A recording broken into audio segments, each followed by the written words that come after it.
And we are live with another episode of Comic Talk. It's that show brought to you by The Keeg, where we talk about this week's new comic book releases. Whether they're DC, Marvel, or indie comics, all comics essentially come out every Wednesday, right? Every Wednesday, it's New Comic Book Day at your local comic shop. Go to comicshoplocator.com to find a comic shop near you. But we essentially, the premise of this show, Comic Talk, is that we have like 24 hours to read everything that we can and then go live on Thursday nights, every Thursday, 5 p.m. Pacific, 8 p.m. Eastern. I introduce myself. I'm your host, Dimithri Perera, and if you're watching us live, you're watching us on twitch.tv/The Keeg Show or youtube.com/The Keeg Show.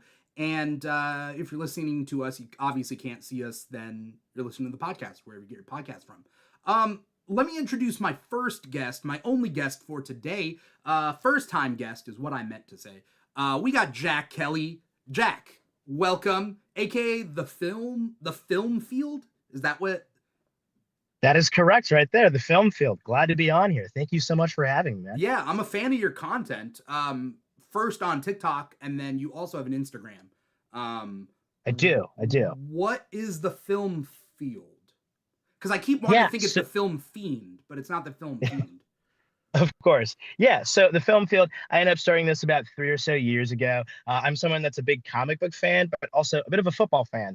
So I wanted to start making content that was both bringing in comic books, a little bit of video games, overall sort of nerd culture, and then also bringing in sort of a sports culture and sort of the data analyst sports nerd world. And so more on my YouTube, I have a few podcasts I've posted talking about sports, a little bit more about the NFL, and then mostly on my Instagram and on TikTok, I focus more so on comic books and more so DC Comics, especially.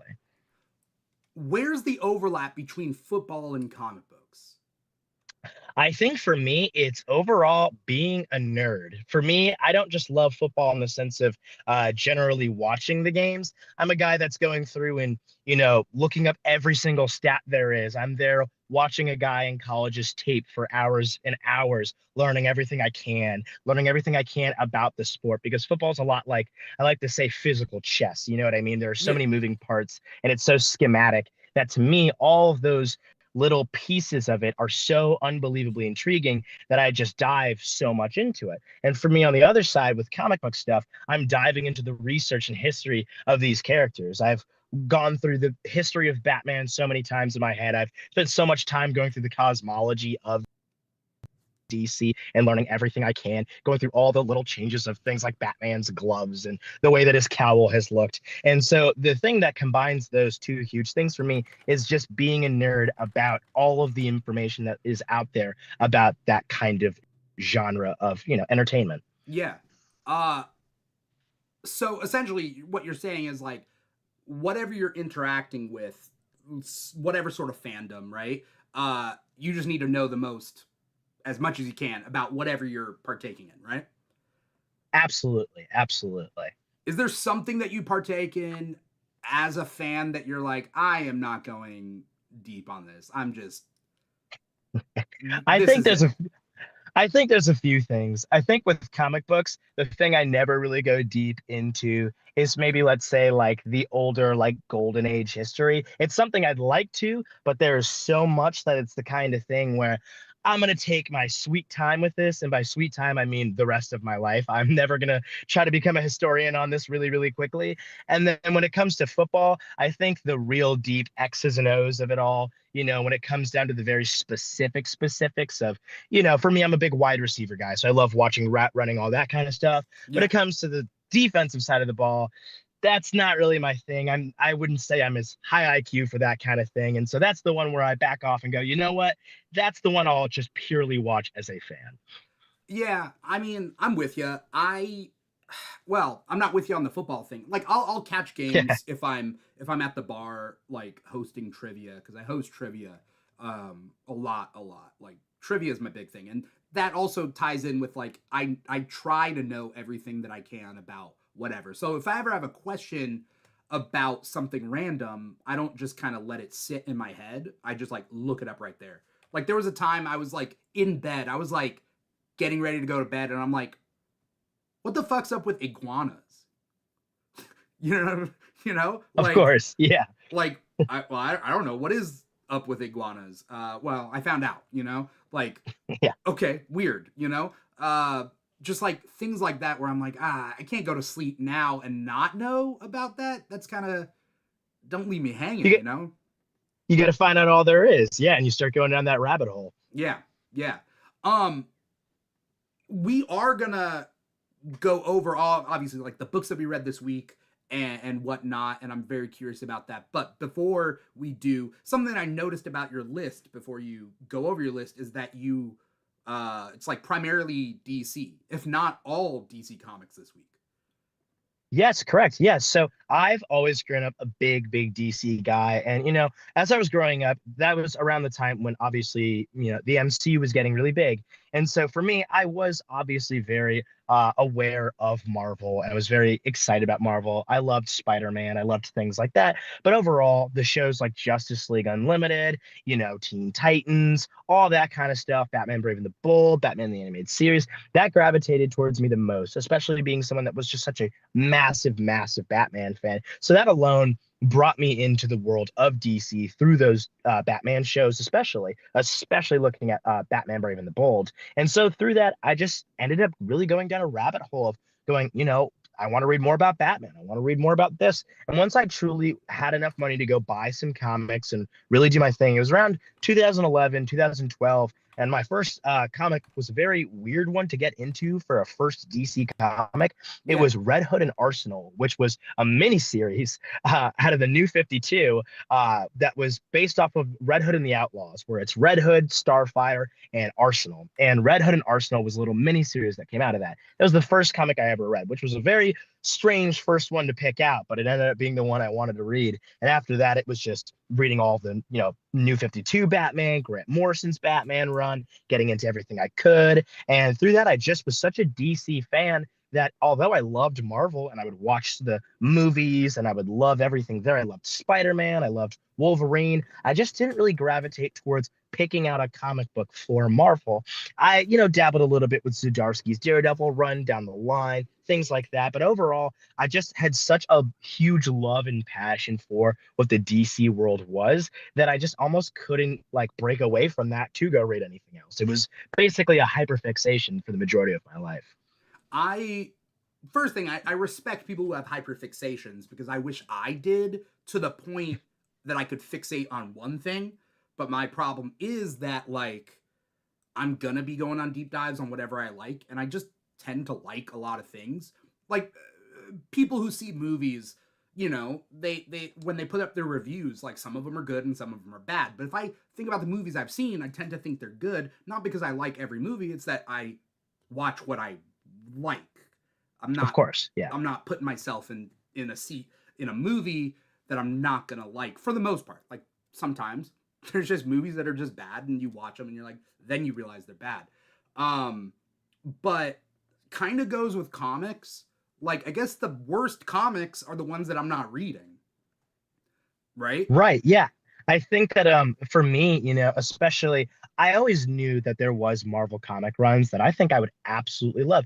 Zdarsky's Daredevil run was one of those where, it started to get at me where I was like, I love DC. I love what I'm reading, but I know I'm gonna like that. I know I will. I just can't break off of this. And then I went and I read Zdarsky's Daredevil and I loved it. And especially after I'd gotten done with that, he went over and was doing Batman. And so I got really interested back to DC again. But there Yeah. was all these different runs that people would talk about where it would pique my interest. And I would say, you know what? I know for a fact that I probably would love that. I know that it's something that if I give it a try, there's more than a good chance that I am going to love this. One that I really want to get into is all of Hickman's Avengers stuff. And that's kind of my next kind of area I want to tackle for Marvel because I just know hearing people talk about it, I go, man, I know this is right up my alley. I Yeah. know I'm going to love it. That's the thing about being a comic fan. I mean, a couple things that I just, want to point out is that like, yeah, I feel like comic fan, just like being in like someone who's watched SNL, these things that have been around for decades, right? Star Wars even, right? Like how you get into these like decade old, foundational franchises, what you like kind of is determined by like how old you are, like what was your first thing that you watched or read, whether you have like older siblings or like parents that got you into Star Wars or SNL or comic books or whatnot, and like you brought up like the cartoons of like Justice League Unlimited and whatever, but those cartoons would have been over by the time you were watching them, right? You weren't watching them live. No, well, they were all reruns. So, like the '90s Batman animated series, there used to be this channel called Jetix, and it was kind of a little bit of like a Cartoon Network type of thing. And Yeah, then they would always play reruns of the Batman animated series. And then I think Batman Brave and the Bold was probably maybe starting to end towards around the time I was watching this stuff. yeah, And so it was one of those things where I got a taste of what that was, and I was like, what else is there? And then all these other Batman shows would pop up. I remember way towards the end of those Batman show runs, there was like Beware the Batman, which was like this 3D CGI animated Batman show. I loved that too. So honestly, it came down to those reruns. It came down to eventually when they would pop up on Netflix and they'd have all the seasons, and I would be able to finally just get into everything. That's what got me so excited. And if I didn't have that, I just had to hope that while I was watching cable TV, eventually a Batman animated series episode would come on, maybe a Justice League episode would come on. I used to have a DVD, which was these 2 episodes from the old Justice League animated show, and I think it was them fighting Felix Faust. And I yeah. used to watch those on repeat every single day because it was all I had, but I loved it. And that's really what kind of blossomed my love for not only Batman, but the Justice League, Yeah. all of those characters. Yeah, I mean, I feel like kids nowadays, because DC slowed down, two big things that I grew up with, which was X-Men and DC, right? And like Spider-Man, obviously, but Spider-Man's always been around. Like, Spider-Man never stops. Like, Marvel Yeah. never gives up on Spider-Man. Spider-Man keeps going. Marvel gave up on X-Men for a long time. But growing up in the 90s, for me, like, DC had all their cartoons that were all top notch. Like, I stand like 10 toes down for Superman the animated series, right? Like Superman the Of animated course. series, when people talk about Superman being boring, that show was not boring to me. You got just as many punches in that show and his classic villains as you did like actual like more adult storylines. Um I don't know if you've seen the episode. I think it's called the late Mr. Kent. I think that's what it was. Basically, Yes. there's a guy on death row. That episode, like, I love it more as an adult than I do as a kid. And even as a kid, I didn't think it was boring. Like, it was just cool, you know? Oh, Uh, 100%. so, but for the longest time, like, DC stopped doing cartoons. And so kids didn't grow up with DC cartoons. And then DC wasn't doing movies to the extent that Marvel was. So a lot of kids got into Marvel. And a whole generation of kids grew up without even knowing who the X-Men are. And that is wild to me as a 90s kid because we all know the X-Men. Like, that's the X-Men, Yeah, you know? of Um, course. Shout out, by the way, to Year of the Collector in our chat right now on YouTube. Uh, Year of Collector says hyperfixation sounds like a comic book fan. Um, and then also says Superman is not boring, and I'll Thor hands about this. I think throw hands, but I think so. that's a Freudian slip for a comic book fan. I'll Thor hands, but all Of right, that's course. fine. Yeah. Anyway, the point being is that like it's funny to me, and we'll go over your list that you've read only DC comics this week. When I mean, I love Marvel, I love DC, I love like some indie comics. It takes a lot for me to get into something that I haven't already loved, you know. But there are some good indie comics out there that I'll talk about today. But most people love Marvel because of the Marvel characters they see on the screen, and then they get into comics that way. But you had a weird kind of voyage into comics, which I think is interesting. 100%. Yeah. And I think it's very interesting too, because, I always did love Spider-Man. That was somebody who gravitated towards me. Obviously Batman, Superman, Spider-Man were always the big three. They're the ones everybody knows that you don't need to know anything about comic books whatsoever. And you probably know who those people are. And so for me, I was always a Marvel fan, but I just never really gravitated towards being, going to the next step of reading those comic books. I was Yeah. always engaging with Marvel content, but it was always interesting that for me, that next step to reading the comics happened with DC, but it just didn't really happen yet with Marvel. And for me, I think what it ultimately came down to was for DC, there was that one character that I was just so unbelievably passionate and fixated on, which was Batman. And as much as I loved Comic-Con and just buy a ton of comic books that I see from Marvel, it just wasn't there yet. You know what I Yeah. mean? But for Batman, I was there day one. I Yeah. was wondering, where can I get this stuff? Where can I read more? And after that point, I was hooked. Batman, maybe not only is he like oversaturated the market, and as a Batman fan, I love Batman, but he's in everything. I think that just makes it easier for people to jump into comics for Batman, and I think he's like new user or new reader friendly. Because his Yeah, story is definitely. fairly simple. Like, cool. Yeah. Like Yeah. his parents died, and he beats up bad guys. Like that's all you need to know about Batman. Yeah. The rest you'll He's a figure very out.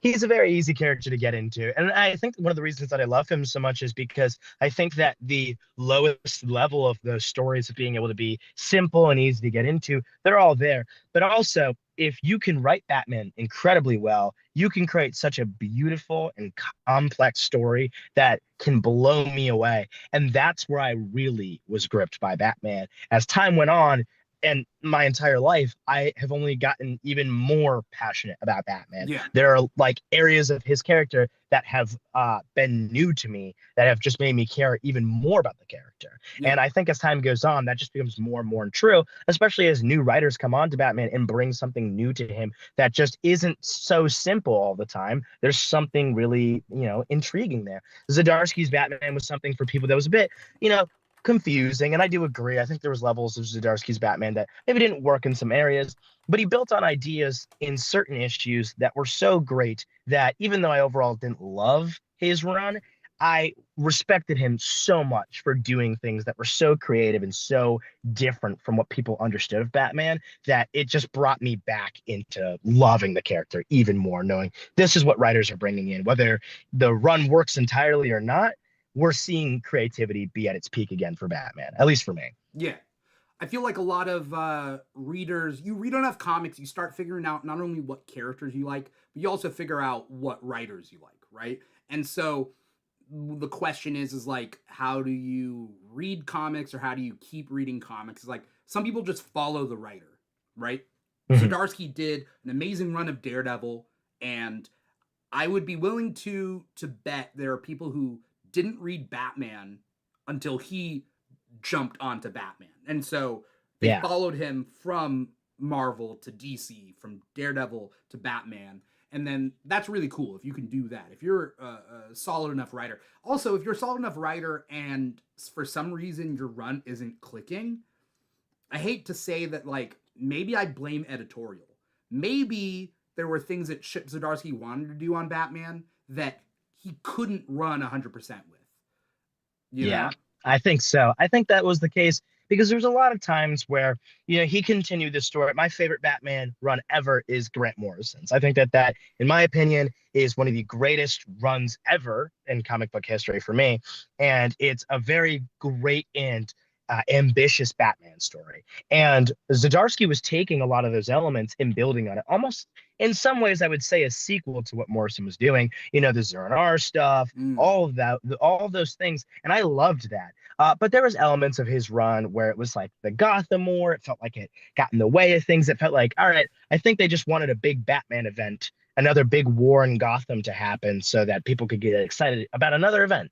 yeah. And then it was like, all right, now we're back to the Zernar story. Now we're back to this intriguing stuff. But then it would be almost a little bit too short, and you'd be like, I feel like we kind of got through this too quick. And you could tell there was a lot of pacing issues and moments where it just felt like we were moving on to something else that felt almost filler in a way, like I said with Gotham War. And I think in those cracks, that's where you started to notice like maybe there's some issues with editorial. Maybe DC just wanted a big event here, bring in, the Bat family, something like that. And that's where I started to see the flaws show up. Yeah. I mean, you'll see it a lot where a writer will have this story that they're telling, and suddenly like an event will pop in, and they'll be forced to write whatever ties in with the event and then go back to their story. So I think it's really funny when you can see it and you kind of like chuckle that that's just the way of the business. Okay. Right, And like right. whatever. Something that I need to get to this list of the stuff that we read. let's get to your list. Let's get to my list. Then I'm going to tell you something, and then we're going to talk picks of the week, right? Let's do it. So, what is if you can tell me the titles that you read this week and the issue numbers? Yes, absolutely. Yeah. So I read Absolute Flash #1. I read New Gods issue 4. I read Absolute Batman issue 6. And then I read, I'm unfortunately blanking on which one because they're in the thousands now, but the most recent Tom Taylor Detective Comics issue, the one that just 1095. came out. Yes.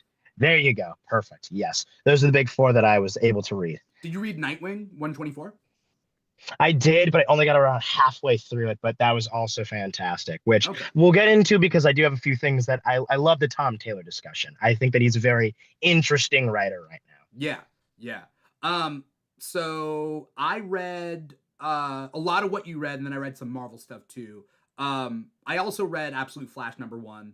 I'm really, in on this like Absolute DC. So, Same. I'm gonna keep reading. So Absolute Flash #1, Absolute Batman 6. I didn't get to read Detective Comics 1095. I wanted to.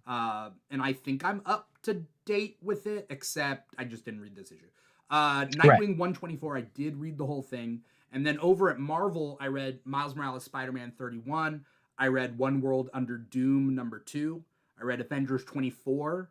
I read Titans 21, back to DC Comics. Exceptional X-Men 7, X-Force 9, because both of those two tied in kind of to the X-Manhunt crossover event that's going on right now. And then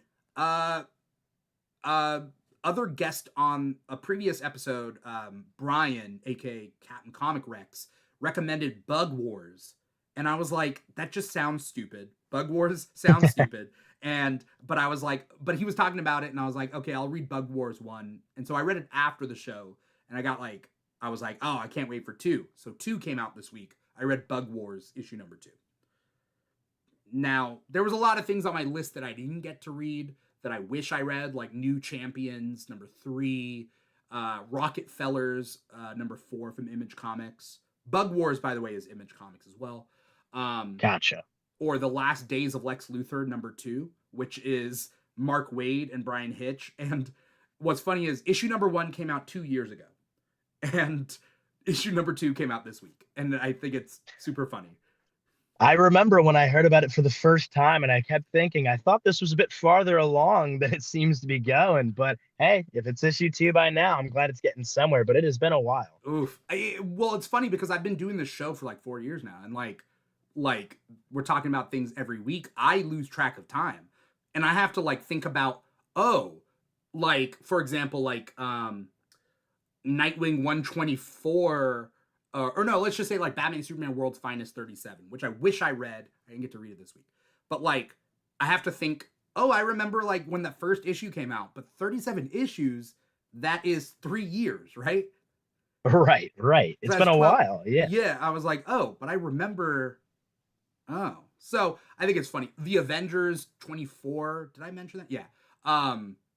That's like 2 years into that comic. And it's like, oh, I remember when that comic was coming out, and I was complaining about the lineup. So okay, time Feels flies. like it's been a minute. Yeah. So before I go over picks of the week, I just did a video on TikTok about the new history of the DC universe. It's a 4-issue miniseries that's going to be written by Mark Waid with different artists every single issue. And essentially, it's Barry Allen going through the whole history of the DC universe, which means they're using Mark Waid to clean up everything and give us a clean continuity. We haven't had a book like this since 1986's History of the DC Universe. So this is a spiritual sequel, but also like a new continuity. My biggest thing with DC Comics is the inability to track time because they're afraid to make things age. And the more continuity there is, the more aging there is. There's just not enough time for enough Robins, right? Right. And I thought with Chip Zdarsky's Batman run, they were bringing up the fact like he's aging, right? And that like the New 52 was the complete opposite. The New 52 was like he's only been Batman for 5 years. All the Robins, every Batman event has happened in 5 years, and it doesn't make any sense.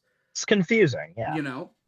I would like to think that the new history of the DC universe means they're willing to cement what has happened and then let us move forward and Yeah.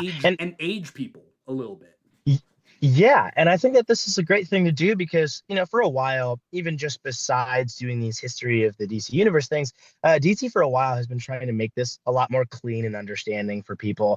I was somebody that loved to go through and look at the cosmology of DC and read how all this stuff works. That's why I loved my favorite comic of all time is Final Crisis by Grant Morrison. I think it's Oh, very confusing, but I love it. I think it's so fun to go back and read over and over and over again. I think it's phenomenal. okay. But one of the things about that is it really does paint how confusing the cosmology and timeline of DC really truly is. Yeah. But I do think that over time we've had writers try to come in and make that make more sense. I think Joshua Williams said he did a really good job of trying to make that a little bit more simple. All the stuff with Dark Crisis was sort of his attempt at making this feel a bit more streamlined, but even then, it's a bit confusing. You're like, all right, so wait, the new 52 was this reboot, but then there was this other one way before. There's a Crisis on Infinite Earths. There was Superboy Prime. What's his deal? And all And this what stuff. And what it's like, crises do people remember? Like those characters, do yeah, they remember it?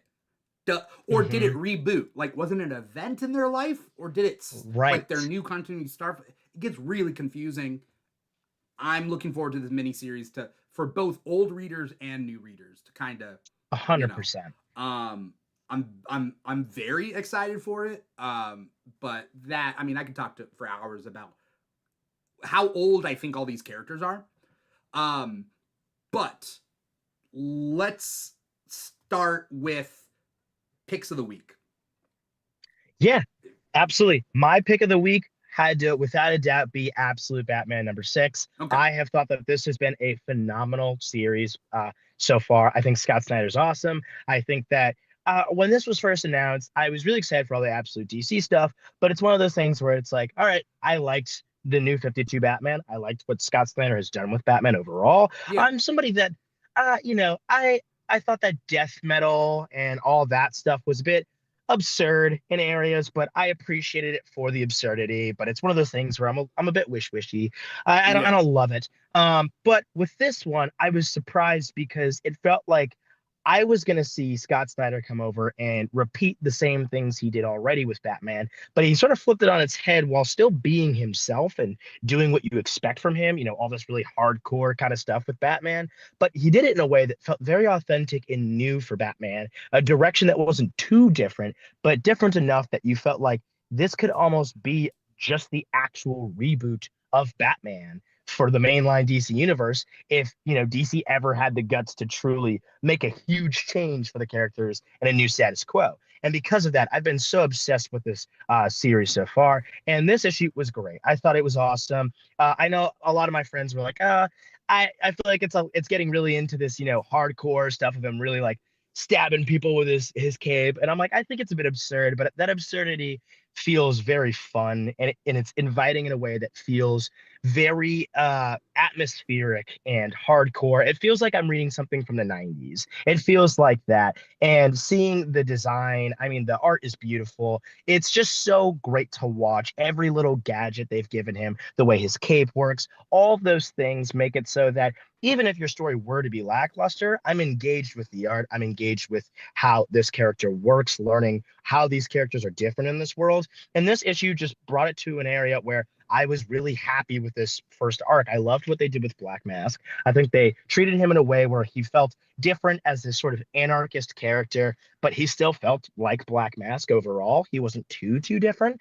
And I liked the conclusion here. I thought that it wrapped up nicely in a way where it wasn't trying to be this massive thing happening in Gotham, but it truly felt like this is one story that could be happening out of hundreds of this version of Batman just going out and fighting crime. And it makes me so excited to see, all right, what is this next chapter? Who are they going to bring in next? What's the deal with this new absolute Joker? It doesn't feel like it's trying to be bigger than it needs to be. Yeah. I think for first things first, with this absolute DC universe, I've been loving it because it is a rebooted universe. But one of my big problems with the new 52, which is something that you probably grew up with, is that's when I stopped reading DC comics because they Yeah, that's fair. restarted whole continuity.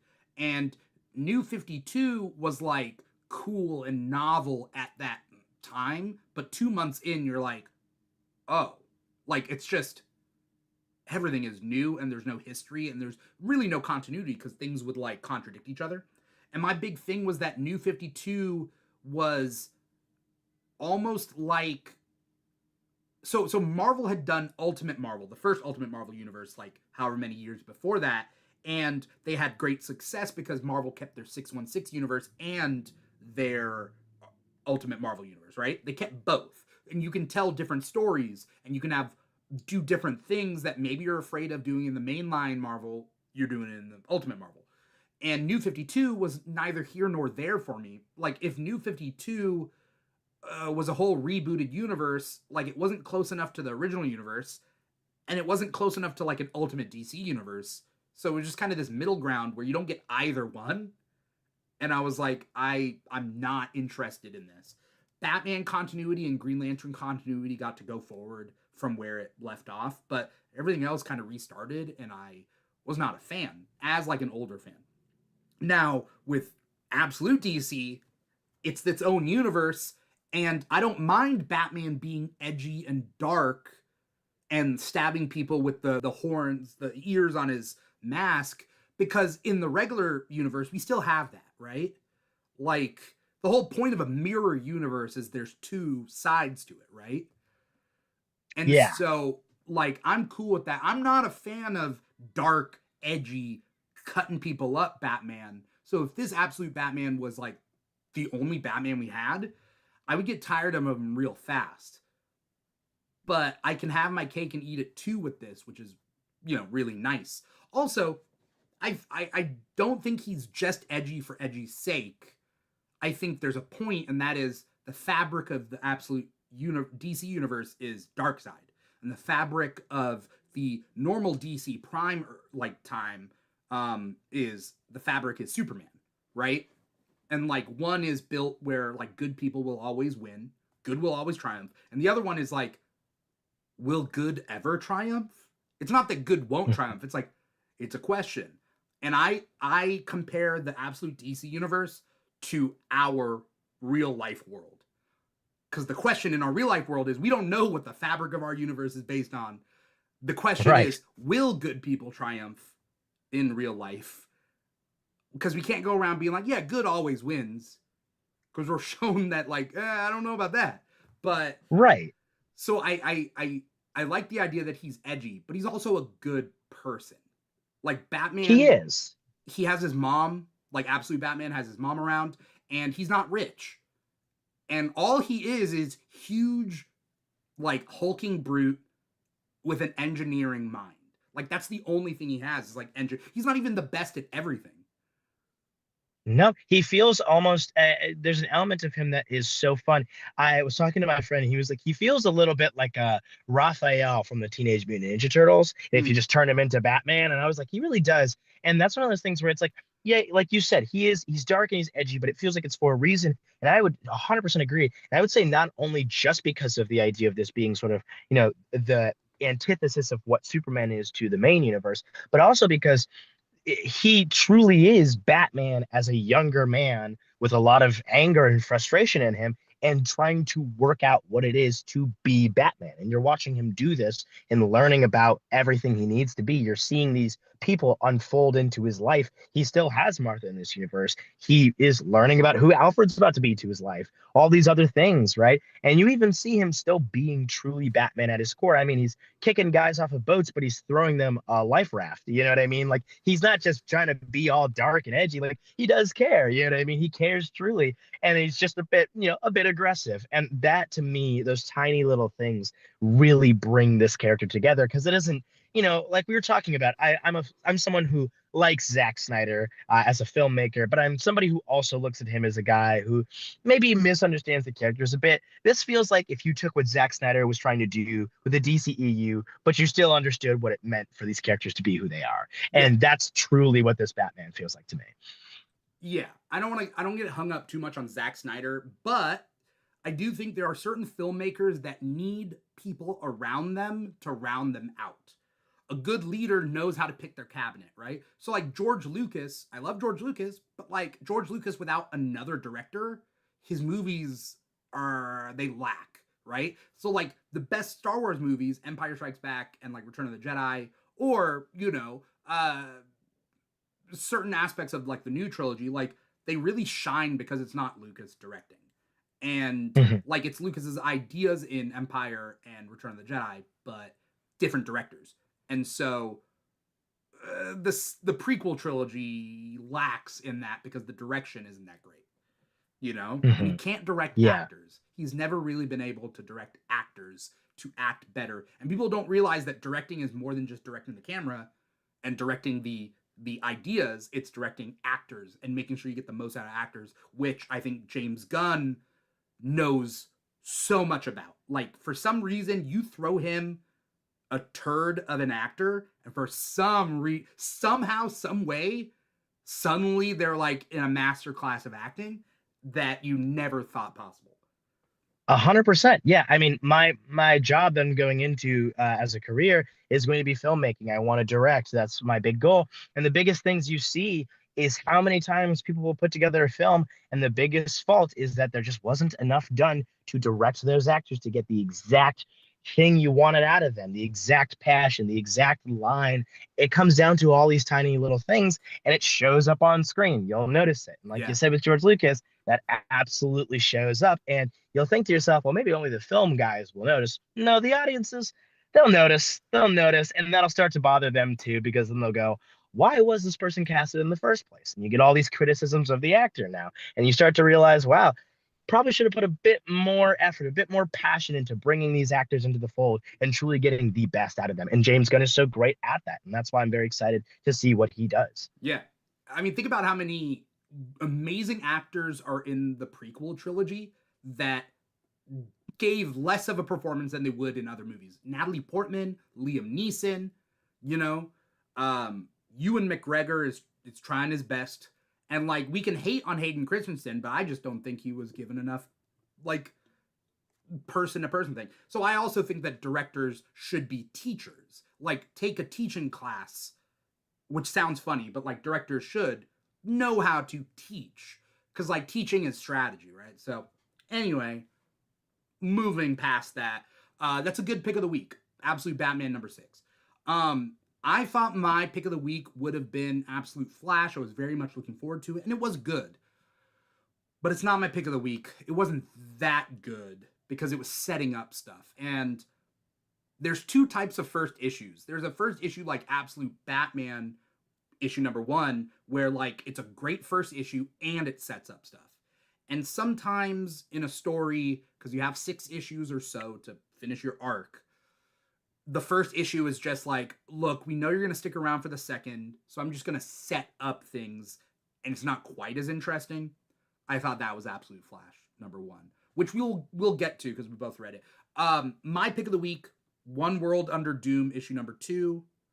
I think that I've been really liking this event that's going on in Marvel right now.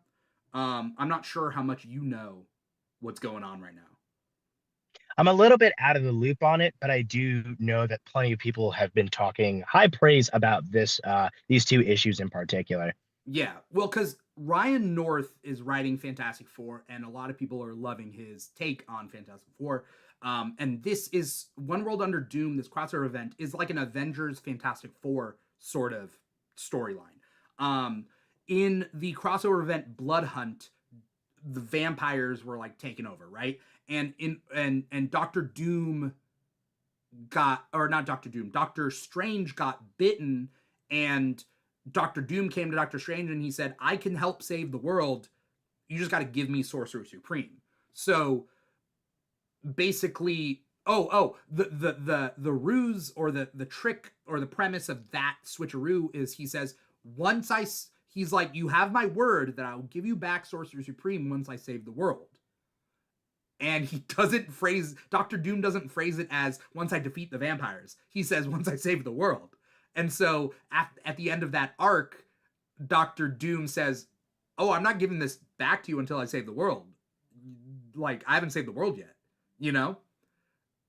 And so it was like a double cross, but Doom kept his word, quote unquote, right? So Right. Doom is now Sorcerer Supreme, and he's essentially this crossover event, which I think is going to go at least 12 months.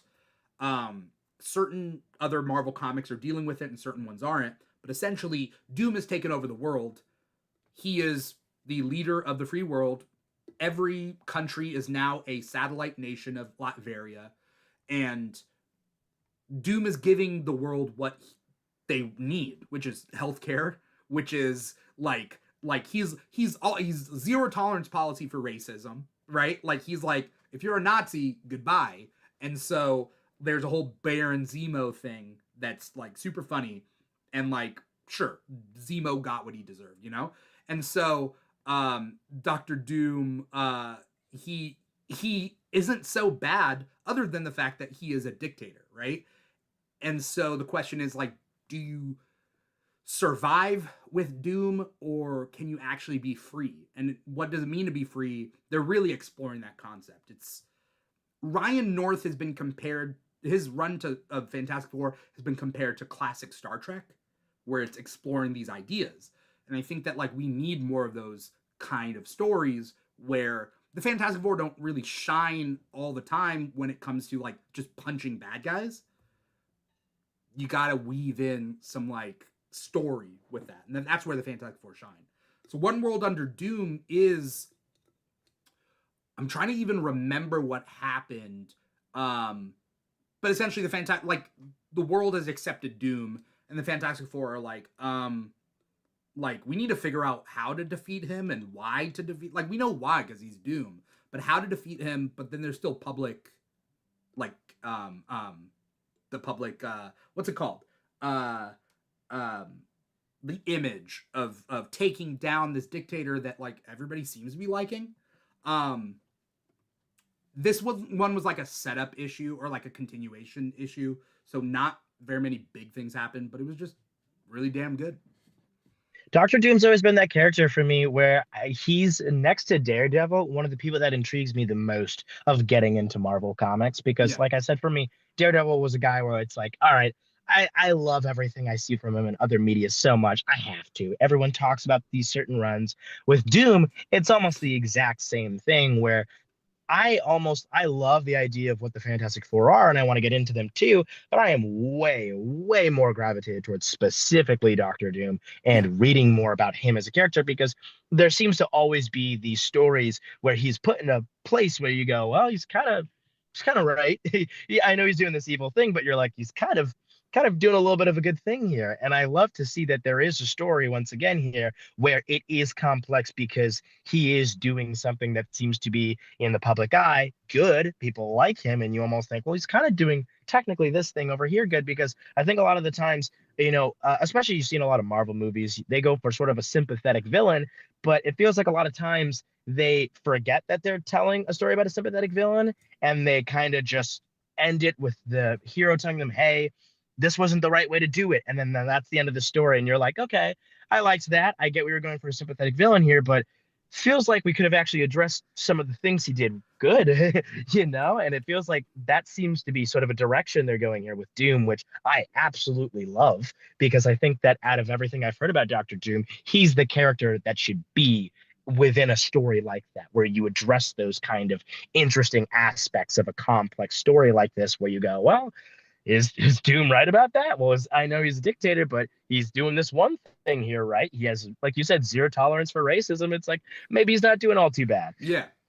I it's interesting the way to do. That being said, when people say like villain XYZ is right or always right or whatever, that's like the reason they're a villain is because like they're doing more than just what is right, right? So like I love Magneto. I'm a huge X-Men fan, but I cannot stand up and say that Magneto is always right. If I have a shirt that says Magneto is right, it means he's right about a concept, right? Mhm. But not that his like extermination of a bunch of people in New York is warranted. Like that, like those are, it's like Magneto's not always right, and he is homicidal at times. So we're not Right. standing by that. When people say Killmonger was right, the portion that he's right about is right, but the idea Right. of sending Wakandan tech to have a violent revolution that it seems to be like race based, it's just weird, right? We're getting into Yeah.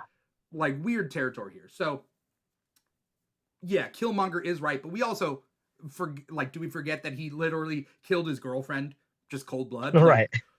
Exactly. Uh It's like there's a few things he did wrong. We can we can definitely say there's a few things that yeah. went wrong there. Yeah. So Doctor Doom is sympathetic because he's honorable and he's a man of his word, but I'm in it for the long haul on this one world under Doom thing, but I'm very interested to see how they wrap it up because what's the problem here? You know? Yeah. Like Yeah.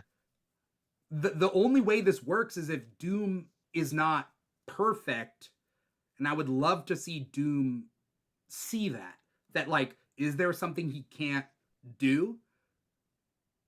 Yeah, I think it's one of those really interesting things where you are tackling the problem truly at the root of, well, what is he doing specifically wrong? What's the flaw here? You know what Yeah. I mean? If the flaw is that he's all powerful, it's like, okay, sure, but if he's doing all these really great things that overall I'd say the Avengers and the Fantastic Four agree with, well, then that really is an interesting story because you go, all right, we stopped Doom, but what do we stop Doom from doing? What do we stop? What if we stop him from doing free healthcare for all? Do we look really good here? You Right. know? Right. And that's what issue 1 of this was. It was mainly Avengers focused, and in this issue number 2 was mainly Fantastic Four focused. So, um I mean, I think this is also, if you want a good Fantastic Four run to read the run leading up to this. Read Ryan North's run.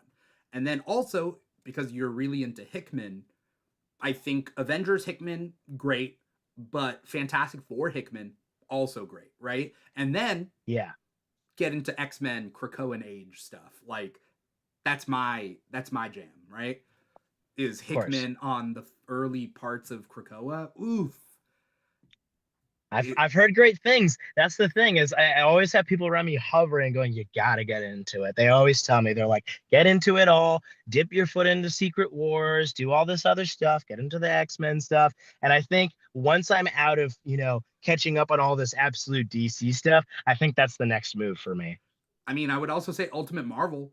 Of Like, course, yeah. I've heard nothing but great things about the Spider-Man runs. I've heard nothing but great things there. A Wolverine looks super interesting now. It feels like a great area to start getting into. Oh, you'd say, eh, I think Ultimate Wolverine is one of the weakest titles in the new Ultimate Marvel stuff. Um, interesting. Okay. it just it isn't that interesting because they're just doing a Wolverine story. It's like a what if. The best thing about Ultimate Marvel stuff is when it doesn't feel like a what if. It feels like a Hmm. universe and it's lived in, and there are things past and future that we don't know, and we're seeing this thing in the present. So Ultimate Spider-Man does not seem like a what if Peter Parker got his powers as an adult. There's more to it, and it's broader. So Ultimate Spider-Man is like the number one Ultimate Marvel. Um, Followed by like I think Ultimate Black Panther or the Ultimates is now risen up. Ultimate X-Men, it's okay as long as you know that it's not the X-Men per se. It's like a twist on it. But Ultimate Wolverine is like 2 issues in, and it's okay. It's Wolverine Yeah. being Winter Soldier. Like that. It's essentially what if Wolverine was Winter Soldier. But like, It's like, how excited can you get about that? It's like, all right, cool. Uh, am I gonna read a full series about this? I guess, but I'm not gonna be that over the moon about yeah. it. I get where this premise is going. Which is why I think Absolute DC is also more than just an Elseworlds, right? Hmm. It's not what if Batman was poor. Like, it's more than that. And Absolute Flash, what if Wally West was the Flash? I guess it was the only Flash. I don't know. Let's talk about it. Absolute Flash number 1. How'd you feel about it? I thought it was really good. I think I agree a bit with you here, where my biggest thing coming out of it was this is great. I love it, but I wish it was longer. I wish there was a little bit more afterwards. I loved everything that they set up. it's another one of these things where I'm just trying to dip my toe into this area of the mythos. I'm like, okay, obviously I love absolute Wonder Woman, absolute Superman, absolute Batman. So I was like, okay, I want to see where this one goes, right? What's the creative turn here? And for me, the thing that I loved the most was that it didn't feel like it was taking necessarily some specific power aspect or ability in particular and trying to flip that on its head. It was just telling a story about Wally West as a Flash and making him feel like a true like teen superhero. This just felt like DC turning Flash into Spider-Man. That's what it felt like for me. Turning Barry's death into feeling a little bit like an Uncle Ben kind of thing, at least in my eyes. Interesting, And yeah. just seeing the way that they treated that, I liked that a lot. It felt very genuine and it felt very authentic because I'm someone who has always absolutely loved Wally West. I thought Barry was very cool, but I've always been someone that's like, let's move on. I like Barry. It's time. Let Wally shine. Let Wally do his thing. But the thing is, uh, when you bring back Barry, he's a great character, but he kind of just feels like he doesn't have much to do. And when he has something to do, it's him replacing Wally. So Yeah. for them to start off this story by solidifying that this is entirely Wally's story, this is the death of Barry Allen. This is the start of Wally as this teen superhero with this very unique costume, this almost like impulse feeling outfit. I absolutely love that. The only thing I had a problem with was that I just wish a little bit more happened, but I wouldn't even call that necessarily like a big problem. Just more of like, okay, I thought this was really good, but it's really going to get started, I think, once we get to issue 2 and 3. I like the introduction of the rogues. I want to see where that goes. They feel a little bit more like militaristic, which is interesting. They feel a little bit less like kooky and, silly. They feel a little Yeah. bit more like, something you'd see out of the MCU, honestly. And I'm intrigued to see where that keeps going. But I love the way that, at least to me, this feels like if they wanted to turn Flash into a Spider-Man type teen hero. And I feel like that works incredibly well, especially in this absolute universe. Yeah. I I think the big thing for me is I can't tell whether the flashbacks are part of his power. I couldn't tell. Were they stored like is it just we're seeing different times in his life going back and forth, or is he time traveling, or is he just remembering it? Yeah, that part there, I wasn't fully understanding. I at first thought they were just meant to be overall flashbacks to his life, but then I kind of, towards the end, I was like, this feels like it's related to his powers, but I'm not 100% sure. Do they want me to be confused? That was the part that I was a little bit like, maybe I got to go back and reread a little bit. Maybe someone else caught something that I didn't. Yeah. I gotta jump online and like see what people are talking about it. See what people are saying. Yeah. The art though, art is amazing. The writing is good. I definitely feel like it's building up towards like something more to it. Um, I personally think like maybe it's a Spider-Man sort of thing, but it's Spider-Man outlaw. Like it's Spider-Man when people are hunting him, right? So like if you took a little skin, swap on this, it's like he's Spider-Man, the Sinister Six are government agents trying to track him down. Okay, like kind of, yeah. Yeah, and I like that. I think that especially because it's one of those things where once they shed off the rogues, I was like, okay, obviously this feels like it's, all right, maybe it's Captain Cold, this, and that. And it's like I'm very interested to see what is going to differentiate all of them because obviously they look very different. But one thing that stood out to me is they feel very almost a little bit militaristic. Like they kind of have these, it reminds me a bit in a way of the way that the MCU takes comic book villains and sort of gives them, kind of people talk about like the over design aspect of Yeah. Marvel costumes or villains, where they kind of strip everything down to just like some kind of military like Yeah. jumpsuit or cloth or something like that. It felt a little bit like that with certain characters, but it just kind of made me go, all right, I'm actually fine with that, with how kooky and goofy their costumes are in the main universe. This actually works for me. And Yeah. in fact, it makes me really interested to see how these villains operate individually as these issues go on. Like I'm very curious to see how this works because Flash's Rogues Gallery has always been one for me that is one of the best. I think that's easily one of the best out there. And I'm super curious to see just how different they are, both abilities and just character wise. And that's one of those things where I appreciate that we got them towards the end, but I would have loved for just a little bit towards the end if it was just something. If they're robbing a bank or if they're doing anything, just seeing them do anything at all, just to get a taste of how different these characters are. That's truly what it came down to for me, which was I love the issue. I just wanted a little bit more. If I could have gotten a few more pages, just a little bit more going on with Wally, a little bit more of these rogues, it would have been perfect for me. I think seeing the powers a little bit more, but like I think there's enough. Like they're just setting up questions, and I think it's one of Mhm. those type of series where they're setting up a lot of questions in the first issue that they're gonna hopefully answer over time, and then bring in new questions, right? Um, the absolute books kind of are doing that. Superman, I think, is doing it more. Out of those three, the Mhm. first three, Superman has posed the most amount of questions that haven't gone answered. And then Batman and Wonder Woman are, and they're showing flashbacks, but they're not setting up too many questions. They're like, this is kind of how it works. Um, but this one had a lot of questions, so it is what it is. Yeah.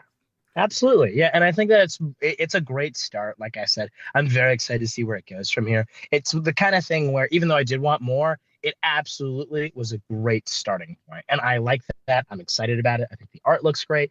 And it's Wally at the forefront. I think if this was a Barry story, I would feel, all right, cool. But I'm with you. bring well, letting Wally shine again, both here and in the main DC universe, is awesome. I like to see that, especially having an absolute DC universe where he will eventually, I'm assuming here, join this League of Heroes together as him being the main Flash. That's exciting for me. And it makes me very excited to see where they take him onward. Yeah. I'm a big fan of Wally. I'm a big fan of when it comes to Green Lanterns, Kyle Rayner and John Stewart. Like again, growing up in the 90s made me that way because at that point Hal Jordan and Barry Allen were both dead. And so like DC back then was like building upon legacy. And that's kind of the point about DC Comics. Like the undercurrent, the stories that they like to tell are legacy stories, right? There's a team of heroes in World War II. There's a team of heroes modern day. There's a team of heroes in the year 3025, right? Like it's 1,000 years from now. There's a legion of superheroes. Like there are kid teams, there are old people teams, there are the Justice League, right? Um, it's legacy, and so that's something that like Marvel doesn't do that much, and they've kind of been doing it with like Kate Bishop, Hawkeye, and whatnot. But for the most part, Marvel doesn't need legacy. They have current struggle. Like that's their big selling point. Marvel is all about like struggle, and like all their characters are they're like if they're not struggling, they're going to struggle, and they persevere through it. Um, DC is a little bit more about like hope and legacy and like the ideas that you pass on because every character has met their child, like in DC Yeah, Comics, right? right. Like every character has a child in the future that has come back to the present day and they've seen them. Like that's just how it works, you know? Exactly, yeah. And I think it's super fun too because it's one of those things where I like that DC allows for there to be this big history of all of these different characters building on a legacy, but then you also see them, interact, and there's this overall family aspect to that. Obviously, with the Green Lanterns, it's a little bit more different because multiple lanterns can be active at once. You have John Howe, Kyle, Guy, they're all active at the same time, but they're overall a family of these, specifically human Green Lanterns that are overall carrying on a legacy of what typically was just starting off with Hal Jordan, right? And Yeah. then even and of course, obviously Alan Scott, but that's like a little bit different. And then you look at the way that it is with obviously Flash, right? Barry is still kind of sticking around, but he's there, but it's not his show anymore. Right? It's Wally. He's the forefront. Yeah, you have Impulse in these stories, the future, but he's not the main guy here. It's still about Wally. So I like that DC allows for these characters to still linger, be around. Maybe they have something specific that works for them. Like you said, there's these different groups, Justice Society, whether it's being on the Teen Titans, right? If it's Wallace on the Teen Titans, or if it's, Kyle Rayner on the mainline Titans team, it feels like they're allowing for these characters all to exist within a family while doing their own thing and letting there be one person that truly is that legacy. And I like that Wally gets to be that. Wally gets to be the face of what is the Flash right now without it being like, just kidding, here's Barry back for the next 30 issues of Mark Waid's, Justice League run. He's back again.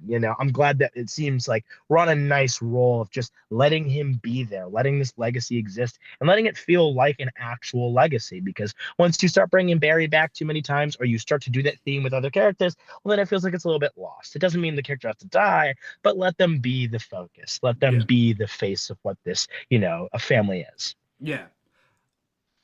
I think that like DC editorial sometimes will be like nobody's aging, and sometimes they're like, okay, we'll let him age. So I'm hoping with the new history of the DC universe, like Batman can't be 35 forever, right? And if Yeah. he is 35 forever, we're roughly stating that the age of heroes is 15 years, right? Like, Yeah. but also the idea that Batman was 20 when he first started is kind of weird. Like, 20-year-olds are like young. That's young. Like, Yeah. as Batman, as the world, like Gotham City's protector at 20? Ooh, okay. You know? Yeah. But Feels a bit early. yeah, but again, you have to have it that early because how long has the age of heroes been? You know? Hmm. Yeah. And It's been a while. how old is Nightwing? You know? Because depending on when he started as Robin, I refuse to believe he was 8 years old when he started as Robin. Like that doesn't make any sense. But like if he's 13 when he started as Robin, which I think that's Mark Waid's sort of what he's going with when he does like flashback stuff is Dick Grayson isn't a baby when he starts. Like he's 13 enough to like do some flips, jump around. Like he's gone through puberty. He's not pre-pubescent Robin. He's gone through puberty. He can do backflips. He can hopefully dodge bullets, you know? Right. You didn't read Nightwing 124, right? I read about part of it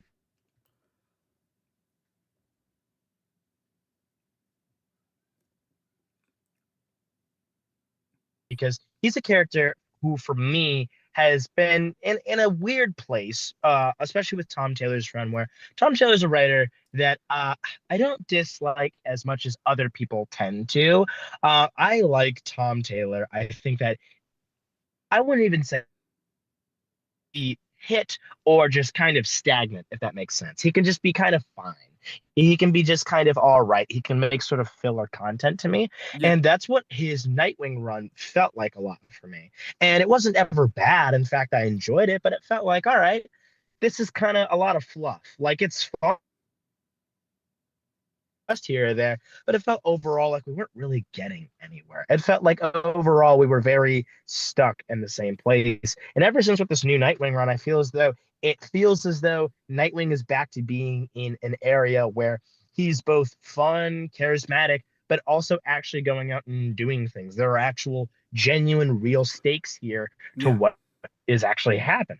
And I like to see that happen here because it isn't a situation where I would necessarily say Nightwing was having bad comic books to me. It's just he was sort of fine, almost like forgetful, right? And I think now we're getting to an area where maybe I don't love overall the story. Maybe it's not the most exciting thing to me, but it feels like we're getting back to Nightwing having real stakes around his stories, being his own guy that just doesn't feel like a Bat Family 2.0 spin-off series. Okay. Uh I like that critique. I love Tom Taylor's run of Nightwing. And I haven't heard that critique specifically. Like I've heard people not liking it. But I like the idea. Well, here's the thing: is again, is DC willing to let their characters age? Are they willing to let them Right. change? Are they willing to make them grow a little bit older and make some like different decisions that set them down a different path, or are they just like spinning their wheels, going around in circles? And what happens in this issue, like Nightwing dealing with different gangs of Bloodhaven. I love a good introduction of like five different themed gangs. Like they did it in Nightwing and they did it in Sabretooth, The Dead Don't Talk, which is the current like Sabretooth miniseries that's going on. Like introducing like five different themed gangs. It's so Gotham to me. It's so Bloodhaven. Like I love it. Um, and so at the end of this issue, I won't spoil it, but like there seems to be a little bit of growth and a push forward of like concepts, and I like that about Nightwing this run. Yeah, yeah, and I think that it's one of those things, especially I fully agree with you. It's one of those things that feels very like I never know exactly how to describe this when it comes to God. Throw it back to just Tim Burton-esque things where it's just silliness that feels not necessarily really goofy, but it just feels like very comic booky. It just feels very colorful, right? Yeah, And having all these different gangs, that's so, like you said, that's so Gotham. That's so Bloodhaven, right? It's like down to even like Absolute Batman, these mask themed guys, right? Like when I look at the Arkham games and it's like guys with Two-Face masks, it's like I love that. I love that goofiness. It's a little bit of like extraness from these criminals. I love that kind of thing. And then back to the, the Tom Taylor thing. It's actually funny because I'm somebody that will actually still go to bat for Tom Taylor about his Nightwing run because I still do really like it. It's one of those things where because I see so many people who do dislike it, I'm like, well, hold on, I like it, and here's why I think it works. It's one of those things where for me, it hits a nice middle ground, but doesn't push too far past that. But I don't blame Tom Taylor too much for that because there are a lot of really fun moments in his run that I really liked. I liked the art style too. I thought it was very beautiful. I liked that it felt like Nightwing was like, Bloodhaven felt a little bit sunny all the time. It was like daytime in a lot of these issues. I liked that. And I thought that it worked well for a transition into this run where yeah, it feels like there is a little bit more growth to his stories and his character. And like you said, these very comic booky moments, to me, they feel very earned going from such a, nice, content, just like warm feeling Nightwing run to something like this where it's just bam, here's some Arkham Asylum, the video game feeling stuff going on. Have at it. And to yeah, me, that works really, really well as a transition from different runs from different writers. yeah. Um, I think that sometimes a writer is brought onto a series to reset the foundation back to status quo, especially after something like Rick Grayson and like all the rando things that were happening. I think they needed like Tom Taylor to be like it came out it was Infinite Frontier, I think, that started Tom Taylor's run, and like they were like, okay, this is gonna reset the status quo. Let's not redefine, but like cement who Nightwing is, so we can kind of move forward with it. We got about 10 minutes that we got to like touch on real quick everything that else that we read real quick with not much time to like monologue on. But I do want to bring up Bug Wars, which is by Image Comics, because sure, Comic Talk by way of the industry, we talk a lot about Marvel and DC, but I do want to like bring up like Image Comics and like I Lied Popeye came out this week. I Lied Popeye issue 4, I think it was. I got to interview Marcus Williams, the writer and artist of it, a couple months back, but I didn't get to read the new issue. But that's massive publishing. There's a lot of really great comics that are out from other publishers, but Bug Wars, I don't know if you've heard about it. Have you heard about it? I've heard the name. I don't know anything about it, but I'm intrigued. It's think of it like as Honey I Shrunk the Kids meets Conan the Barbarian meets like Fern Gully, right? There's Okay. a kid gets shrunk in his front yard, and he sees this world of bugs and almost like a fantasy realm of like creatures. They're not all bugs, but there are humanoid creatures that are bug-ish that ride beetles into battle. And there's nudity, and then there's violence, and this kid is there's a story behind it, but like this kid now, like at the end of issue 2, has to battle in an arena against mosquitoes that will like a swarm of mosquitoes that are going to kill you. Like there's that. So it is Conan meets Honey I Shrunk the Kids meets Fern Gully. It's probably the best That's right. summation. That's right up my alley, I think, honestly. I love stuff like that, by the way, too, because like you said, you touch on DC and Marvel, but you love to see when other comic books that aren't as big as those two, of course, can be able to bring something out that feels so fun and exciting. And that kind of idea, it sounds like something that's been done before, but it almost sounds like to what I'm understanding, it feels like it truly does build a world that feels exciting and like its own unique thing. It builds a world almost too much, not in a bad way, but in a I glossed over a lot of stuff way, because they'll be like, this is the maggot monk from the Dune of whatever, and I'm like, I don't know what that is, but okay, cool, let's see what happens.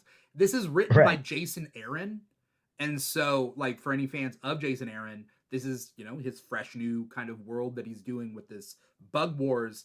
um and like there's magic involved, right? There's like a magic talisman, there's like prophecies and that sort of thing. And like I can't talk about it too long, but like that's what Bug Wars is, you know? That's awesome. Yeah, it sounds fantastic. It's definitely something I got to pick up. I've always loved Image Comics. I love Jason Aaron, so that's definitely right up my alley. Yeah. Tell me real quick about New Gods 4. I think I've read up to 3, but I didn't get to read New Gods 4 this week. Yeah, New Gods 4 was fantastic. I've absolutely loved what Ram V has been doing with this. I think Ram V's phenomenal. One of my favorite writers. His Detective Comics was incredible. I love him so much. So I was very excited about this whole thing. I love Orion. He's one of my favorite characters. And this entire run has been fantastic. And this just added way more. I mean, the art is beautiful. It's phenomenal. They finally introduced this new god called Shadowfall, and the art is just absolutely gorgeous for every scene that she is in. It's beautiful. This issue is mostly a big giant war, right? And it's awesome. You're seeing Highfather and his war gear, his armor, all this really beautiful stuff. You're seeing Orion versus Mr. Miracle, all this really great stuff that not only feels just like high celestial, sci-fi fantasy, but it feels so ethereal and almost beyond you in a way that I love that Ram V does. It's the kind of thing that makes me so excited to see Ram V do, cosmic things. You saw a little taste of it with the way he would tackle supernatural things, both in the way that he would work with artists to draw out everything, but also in the way he writes. I saw it in Detective Comics. You would see the way that he would treat this like sort of bat supernatural stuff, and it's all there here. It's all there here. You see the way that he shows off Shadowfall, the way that he shows these new people that come in as Darkseid Falls. It's so incredibly well done. It's just a continuation of this massive war, and I love it. I think it's something everyone should go check this out if they're trying to get into New Gods. I think it's a very intriguing area to start if you just want to learn more about these characters. I mean, I love that DC is really getting into the sandbox, the toy box, right? Like of Yeah. all their characters, and for them to put, allow Ramv to write a title like this is both like faith in Ramv, but also faith in the property, right? Mhm. So cool. Um, and then you read Detective Comics, right? 1095. I did. Yeah, I Cool. thought this was a very interesting issue because, in regards to this and like everything Tom Taylor's been doing with Batman stuff, I've been a little bit on the fence. I wasn't a big fan of all this Joe Chill stuff, but recently, especially with this issue and the last one, it feels like he's getting a bit more comfortable with what he wants to write in terms of Bruce's personality and the way that Bruce goes about things. A lot of people don't love when Tom Taylor adds this sort of like pacifist in a way aspect to like John Kent that he added. And that feels like a bit of that is to Batman, right? There's a lot of moments in this issue where it's Batman choosing not to beat somebody up because he knows it's not right.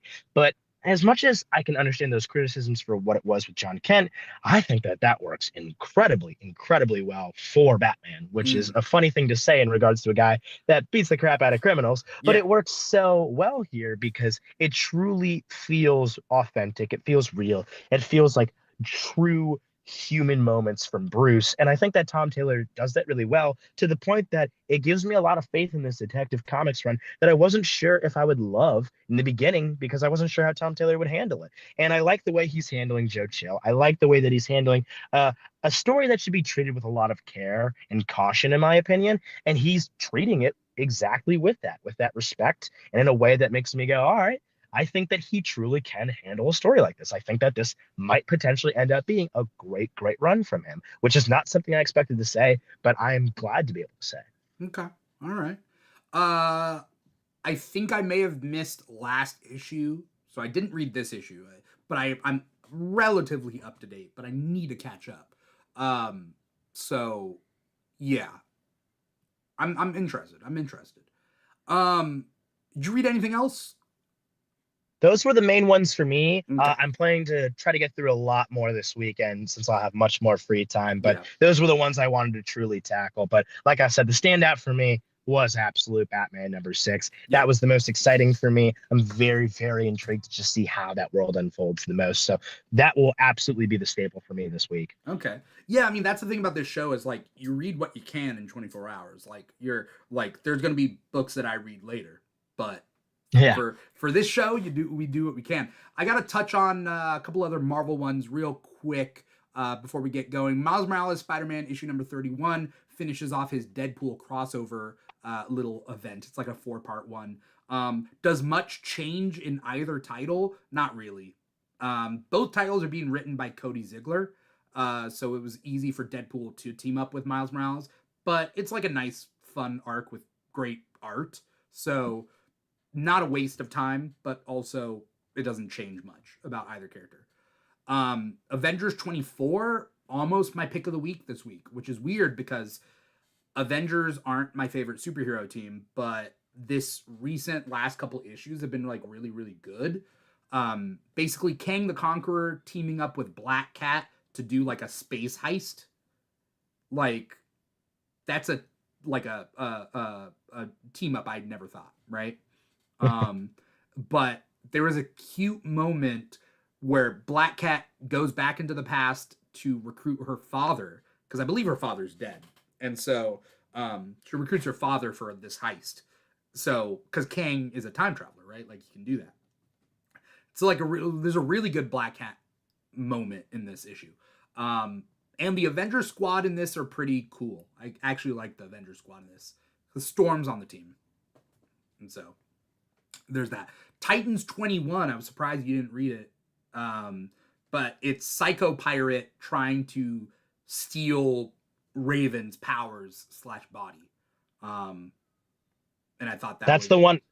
That's the one I want to catch up on because, funny enough, I love Psycho Pirate, one of my favorite villains. He kind of bleeds a little bit into some Batman stuff, so uh, very excited about him. Funny enough, we're actually doing a Batman fan film, and Psycho Pirate's in our film. So I always love anything that's got Psycho Pirate in it. Psycho Pirate's so weird, but like also I do like it when he shows up in like small quantities.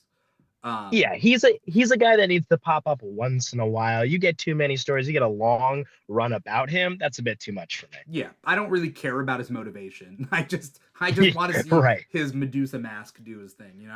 right, right. And then I think last but not least, there's the two X-Men related issues that kind of finish off X Manhunt. So the crossover event that's going on right now is X Manhunt, where Professor X has escaped from prison and he's trying to complete a task. We don't know exactly what that task is until right now. And he's essentially double crossing people on his way because like he's kind of a dick now. And so issue number, or I think it's X Force 9 is issue 6 of 7.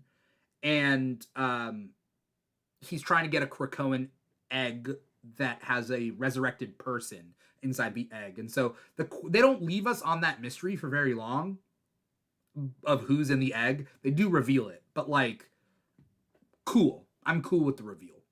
It's cool. This crossover has been not too shabby. Then Exceptional X-Men number 7 is technically a tie-in, but it's called Collateral Damage. Like on the cover, it doesn't say issue 7 of 7. So it's like, I don't know whether this is considered part of it. And really, it doesn't really tie in at all. It ties in with like one piece of dialogue, and then that's it. And then next week, X Manhunt Omega comes out, which I don't know whether that's considered the 7th issue or whether Exceptional X-Men is considered the 7th issue. I don't know. So, kind of confusing there, but I'm looking forward to X-Men Manhunt Omega that I think comes out next week to springboard us into what's happening with X-Men stuff going forward, at least with Professor X.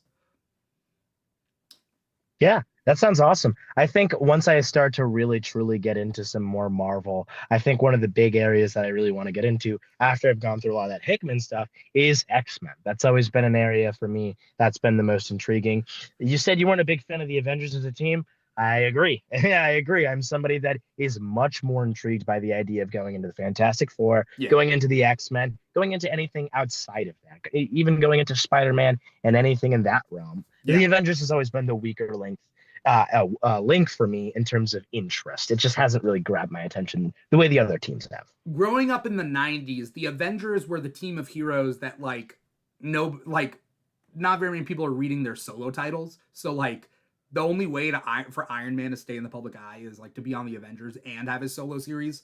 But like, okay, it's a team of like C-list heroes back then. Yeah. Back then, because Marvel really cared about X-Men, Spider-Man, the Hulk, and Fantastic Four. Right. That was literally, that was like the 90s with Marvel. And you can tell by what they were pushing for movies and what they were pushing for cartoons. And X-Men and Spider-Man being like number one, and like, so I grew up in the 90s, Avengers weren't that great. And then Brian Michael Bendis came around with New Avengers, and New Avengers made the Avengers cool.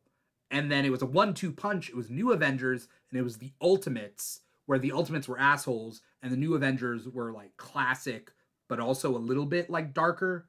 So then people were like, okay, there's some interesting stories to be told here.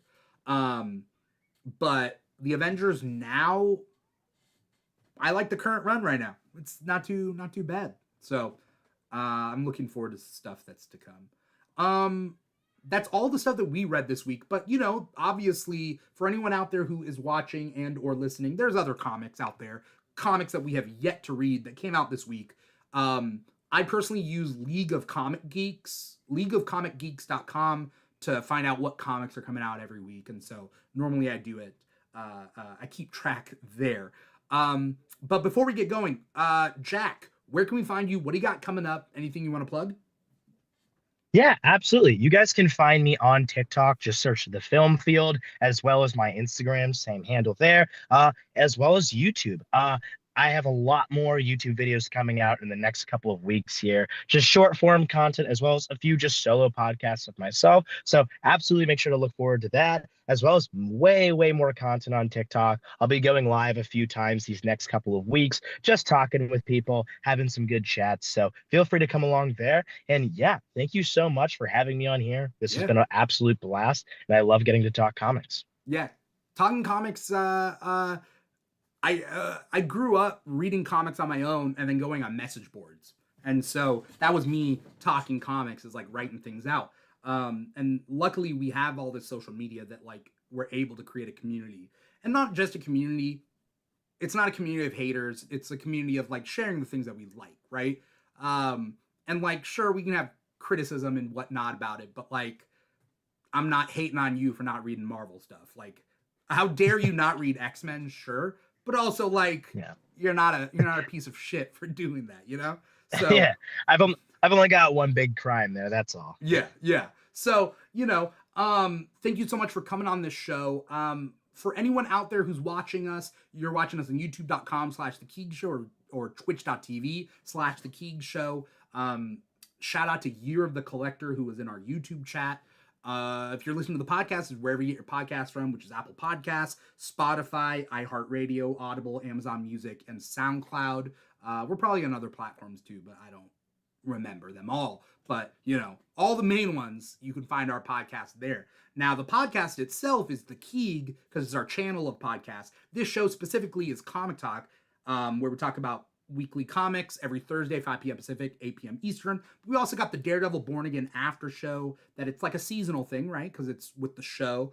We got the Keeg Chats, where we talk to industry professionals about what they got going on. We got the Keeg Talks, where we talk about movies and TV. So we've got a lot of different shows. Follow us on TikTok and Instagram at The Keeg Show. Those are our two big social media platforms. We're also on like Blue Sky and Threads and all that stuff. At The Keeg Show / The Keeg Show. Pretty much wherever you can find us. If you need to find a comic shop near you, go to comicshoplocator.com. Find a comic shop near you, support your local comic shops, and also support your local public libraries, because they got comics there. If it's just about comics, they got comics there, but also just generally support your local public libraries, because they're good sources of information and whatnot for everybody. That is pretty much it. Thank you, Jack, so much for coming on. Thank you to the Year of the Collector out there for being on our YouTube chat. Once again, I'm your host, Dimithri Perera, and this has been another episode of Comic Talk for the week of March 20th, 2025. Take care, everybody. Bye-bye.